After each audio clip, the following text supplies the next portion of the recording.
नमस्कार। आज की इस चर्चा में हम श्री गिरिजा कुमार माथुर जी द्वारा रचित कविता पहरुए सावधान रहना पर चर्चा करेंगे।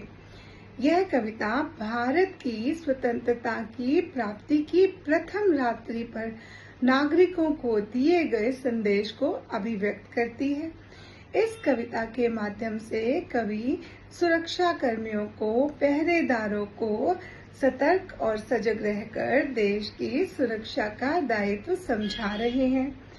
आज जीत की रात पहरुए सावधान रहना, खुले देश के द्वार अजर दीपक समान रहना। इन पंक्तियों के माध्यम से कवि समझाना चाहते हैं कि हमें स्वतंत्रता मिल चुकी है और अब हम स्वतंत्रता प्राप्त कर चुके हैं तो हमारा दायित्व भी बढ़ गया है कि हम उस स्वतंत्रता की सुरक्षा करें, अपने देश की रक्षा करें। जिस प्रकार दीपक जलकर अंधकार को हर लेता है, अपनी रोशनी से सारे तम को हर लेता है, ठीक उसी प्रकार अचल रहकर हमें भी बिना विचलित हुए अपने देश पर आए किसी भी संकट, मुसीबत को हरना होगा, उसे दूर करना होगा। प्रथम चरण है नए स्वर्ग का, है मंजिल का छोर। इस जनमंथन से उठ आई पहली रतन हिलोर। अभी शेष है पूरी होना जीवन मुक्ता डोर, क्योंकि नहीं मिट पाई दुख की विगत सांवली कोर। अर्थात स्वतंत्रता जिसे हमने प्राप्त करना चाहा था वह हमें मिल गई है और यही स्वर्ग की सीढ़ी पर हमारा पहला चरण है। और आगे हमें ऐसे और भी प्रयत्न करके ऐसे कई लक्ष्य रूपी रत्न प्राप्त करने हैं और अपने लिए खुशियों की माला पिरोनी है, क्योंकि स्वतंत्रता प्राप्ति से पूर्व गुलामी के दिनों में लोगों का जो शोषण हुआ, जनसाधारण उस वक्त हुए दुख, अपमान और देश की संपत्ति को हुए नुकसान को अभी तक नहीं भूला है। ले युग की पतवार बने अम्बुदी महान रहना, पहरुए सावधान रहना।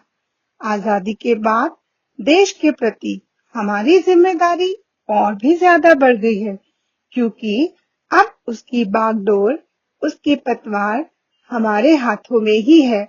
इसलिए कवि कहता है, हमें अपने मन में समुद्र के समान गहराई और विशालता रखते हुए सतर्क रहना चाहिए।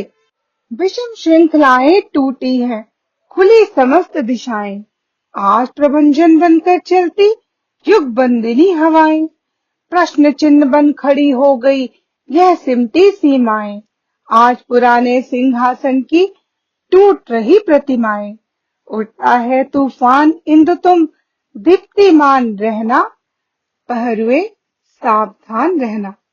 अर्थात आज हमने बड़ी ही कठिनाइयां झेलने के बाद अंग्रेजों की दासता से, उनकी गुलामी से मुक्ति पाई है, बेड़ियों को तोड़ा है और हमारे देश की सीमा अब हर ओर से आजाद है।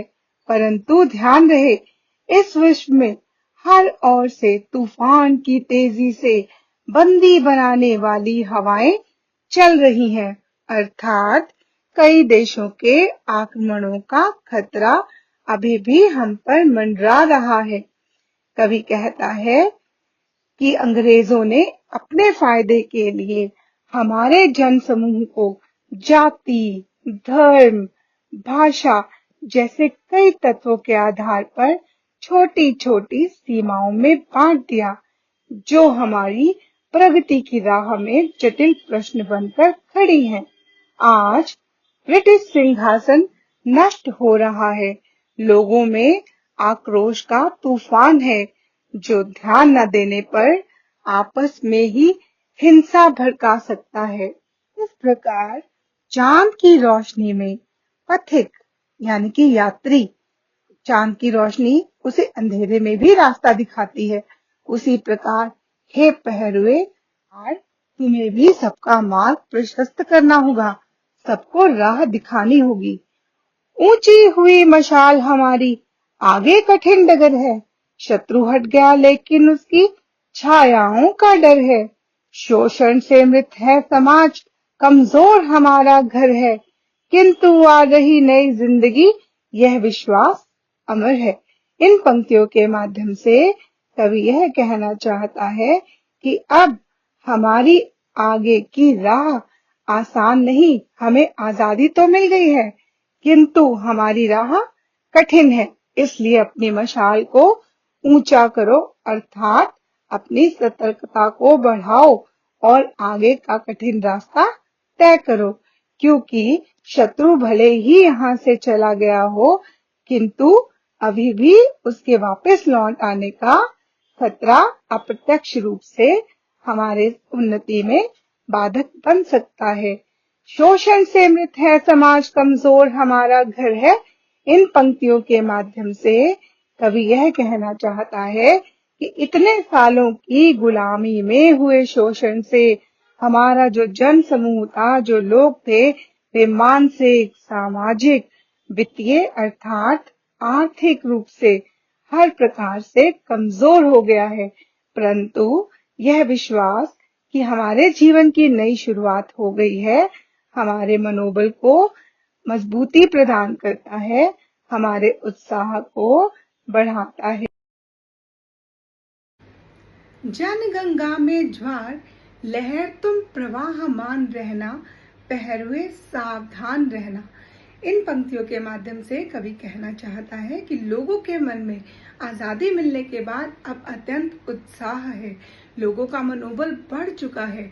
इसी बढ़े हुए मनोबल, इसी उत्साह के साथ लहरों की भांति एक दूसरे का हाथ थामे सावधानी पूर्वक अब हमें उन्नति के पथ पर आगे और आगे बढ़ते जाना है, जिससे हमारा देश भी विकास को प्राप्त कर सके। धन्यवाद।